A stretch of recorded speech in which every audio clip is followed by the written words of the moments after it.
am Pooja Rajna, third year MBBS student at GMC Baramati. Today my topic is instant pain management in Ayurveda and its comparison with allopathy. So for introduction, pain is one of the most common symptoms for which any patient seeks medical care. Currently, two of the major systems that we use to treat pain are allopathy and Ayurveda. So let us begin with understanding pain in Ayurveda.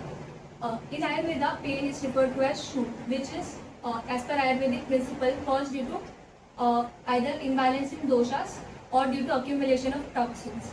There are three types of pain in Ayurveda, that is Vataja, Pittaja and Kaphaja. Pain management in Ayurveda is a holistic approach that does not only focus on symptom relief but also focuses on its root cause. There are two major domains that are used in Ayurveda to treat pain, which is Shaman Chikitsa and Shodhan Chikitsa. Shaman Chikitsa is more of a palliative therapy that focuses on elevating the symptom and balancing the doshas rather than treating the root cause. It uses methods like herbal medicine used, shalaki and bubul used in arthritis, external application of medical oils, lepas, dietary modifications, and yoga, pranayam, and local therapies like abhanga, which is oil massage, swedan, and agni karma, which we learned during our SIP program.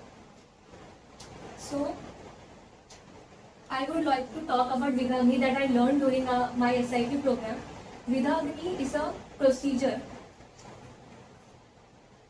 Vidhagni is a procedure that comprises of two things, Vedan and Agni. Vedan means piercing using needle, and Agni is using heat. It is a procedure in which we first of all mark the most painful areas of the patient in its most painful position, then pierce those areas with needle and use heat to treat the pain. It is one of the most effective method that gives instant pain relief. Like during our camp, I saw one of the patients, he was not even able to lift his shoulder this much. But after one sitting of Vidhagni, he was at least able to lift somewhat his shoulders above. The other domain that is used in Ayurveda to treat pain is Shodhan Chikitsa. Shodhan Chikitsa focuses on root cause to eliminate the doshas and toxins from the body. It uses methods like Vaman, that is therapeutic emesis, Virechan, purgative therapy, Basti, Dasya, and Rakta Moksha. For this procedures, the body of the patient needs to be strong, as we are going to initiate emesis or purgations. So let us see some of the common pain that everybody faces in walk of life. Example, joint pain. In joint pain, for herbal remedies we can use Google, Shalaki, and for therapies abhanga with Mahanaran tail massage, Swedan could be used. And in lifestyle modification, the patient should eat warm and easy to digest food, take warm baths that help in pain management. Another commonly encountered pain is headache, migraine. In migraine, the therapy used commonly is Shirodhara, which is used for neurological disorders. And in these cases, the patient must avoid triggers like heat, fasting, and he should sleep regularly and in a periodic manner, and should have a good schedule. So these are some of the common things that we can also carry out at home. Hence, Ayurveda offers us techniques that one can also do at home and still get a good relief of pain. Coming towards allopathy approach to pain management. In allopathy, as soon as the patient enters, the first thing that the doctor would prescribe is exercise, and along with it, analgesics. The analgesics usually increase in their intensity as the pain increases, but as the intensity of those analgesics increases, the side effects and toxin accumulation also increases. So we have pharmacological treatments in allopathy like non-opioid analgesics, opioid analgesics, and corticosteroids, which are given in terminal pains only. Even if these do not work, then we go for interventional procedures like nerve blocks, spinal cord stimulation, neurolytic blocks. Apart from these, as a part of these therapies, we can also prescribe physical therapies like exercise to the patient And in some cases, psychological approaches are also needed, wherein the pain is just functional or the patient feels that there is pain. In psychological approaches, we can go towards cognitive behavioral therapy, relaxation, such methods.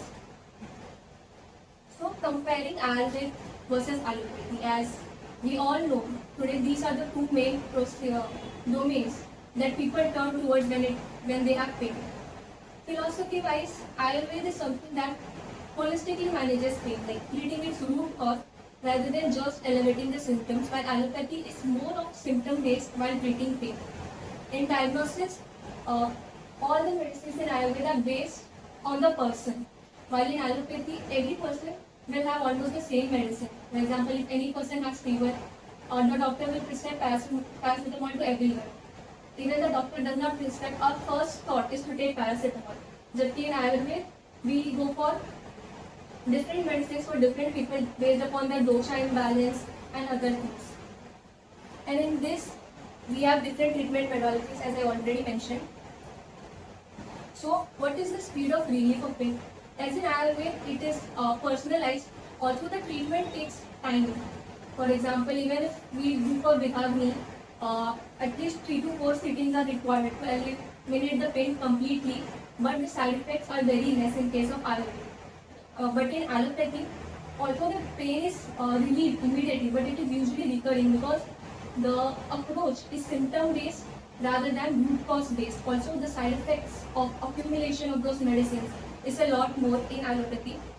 Scientific validation, as in science, there is nothing 100%. In either of the cases, nobody can assure that the pain will be eliminated 100% in either of the case. Although we have in allopathy a little more scientific research, but even allopathy cannot say that every treatment will work in every patient. And so this comes to the last topic, that is integration with modern medicine. For now, both of these are being practiced separately, but both of these have a lot to offer to the patient. So it would be better if we integrate both of these approaches to treat pain towards the patient. So how do we integrate it?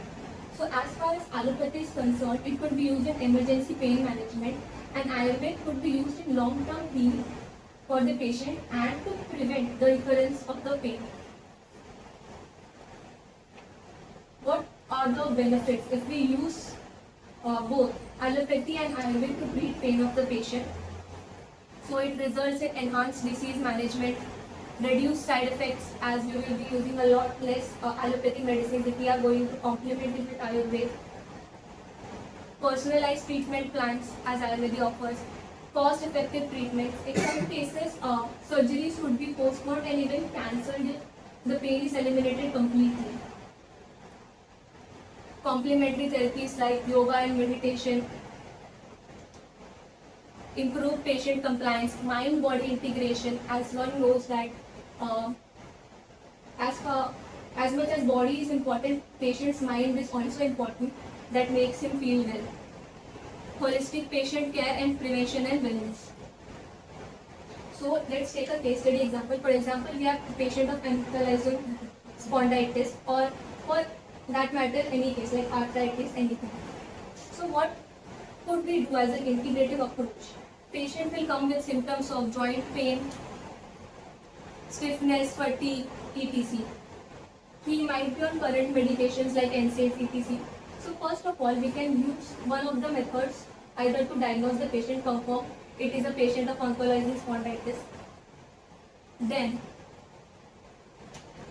as far as allopathy is concerned, we will be giving him NSAIDs. But if we also incorporate Ayurveda with it, like with Agni treatment and other methods like herbal medicines, we can decrease the dose of NSAID. Thus, will lead in less toxicity. And the other benefits that I just mentioned, like it will also be cost effective. It will also help the patient heal completely, because ankylosing spondylitis is a disease that even allopathy does not know what is the cause. So we cannot treat it root cause in allopathy. So rather we can use Ayurveda to treat it and complement the therapy so that a patient has better compliance, better cure. But everything in this world has its own limitations and cautions that we need to be careful of.